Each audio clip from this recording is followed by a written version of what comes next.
Les 100 premiers jours de Trump à la Maison-Blanche, avis de tornade à Washington. Institutions, sécurité, immigration, économie. Les mesures phares du programme du nouveau président américain ont été révélées ces dernières semaines. Le 22 octobre, alors que sa campagne s'enlisait au milieu des accusations de harcèlement sexuel, Donald Trump a changé de posture. À ses diatribes contre le système, truqué, et les élites en guerre contre le changement, il a ajouté un programme précis de ce qu'il ferait dès son arrivée au pouvoir. Cette échéance est désormais programmée pour le 20 janvier 2017.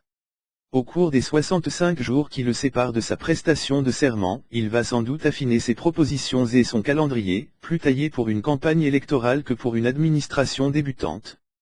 Il va aussi devoir constituer son équipe, dont les têtes d'affiche donneront une idée de la façon dont il entend gouverner. Mais l'homme d'affaires n'a pas l'habitude de déléguer les décisions stratégiques. Et, s'il tient ne serait-ce que la moitié de ses promesses, ça promet de décoiffer à Washington.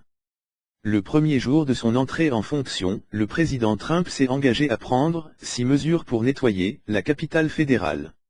Un amendement constitutionnel pour limiter le nombre de mandats des élus du Congrès. Un gel des embauches dans l'administration fédérale, sauf dans l'armée, la police et les services de santé.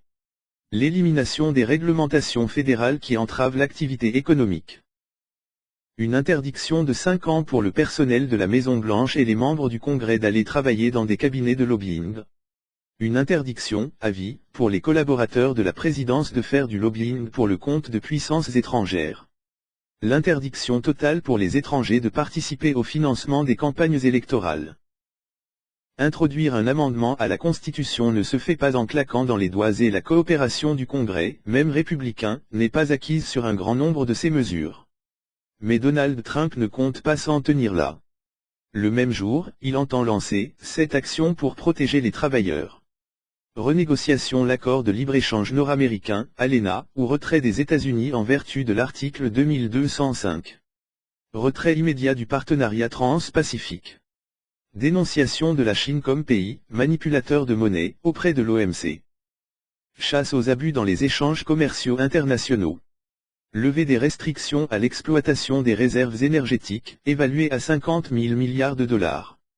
Relance du pipeline Keystone et d'autres projets bloqués par Barack Obama. Annulation des millions de dollars affectés au programme de l'ONU sur le changement climatique.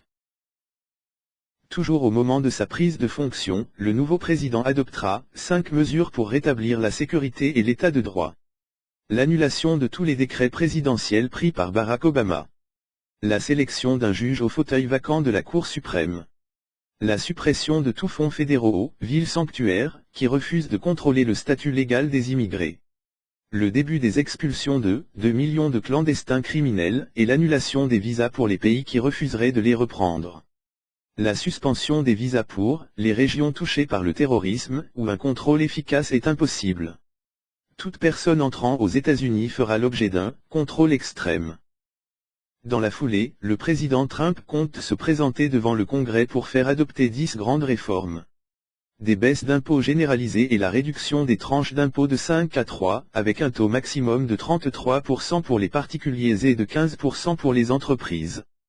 L'établissement de tarifs douaniers pour pénaliser les entreprises qui délocalisent leur production. Le lancement d'un plan de rénovation des infrastructures et de développement énergétique de 1000 milliards de dollars sur 10 ans.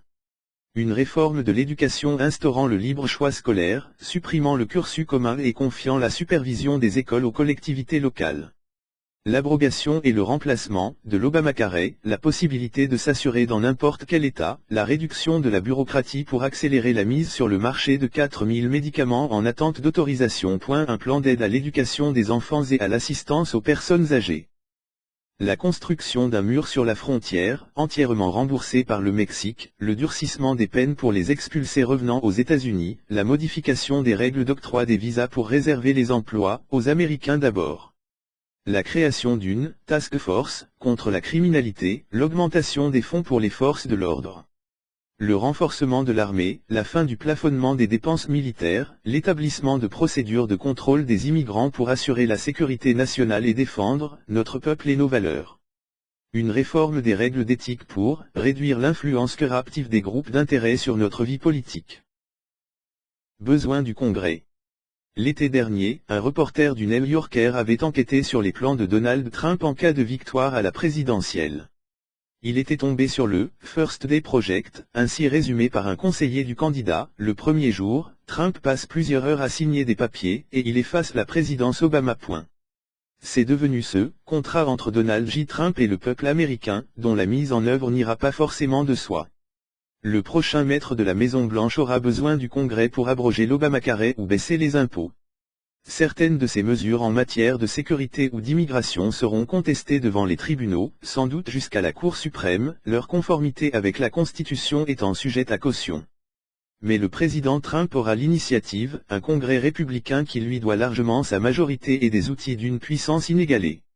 Le flamboyant milliardaire va prendre la tête de l'entreprise la plus puissante du monde, qui emploie 1,5 million de militaires et 2,8 millions de civils. Mettre Hillary Clinton en prison. Trump a surpris dans son discours de la nuit en saluant son service pour le pays. Mais Hillary Clinton peut s'inquiéter.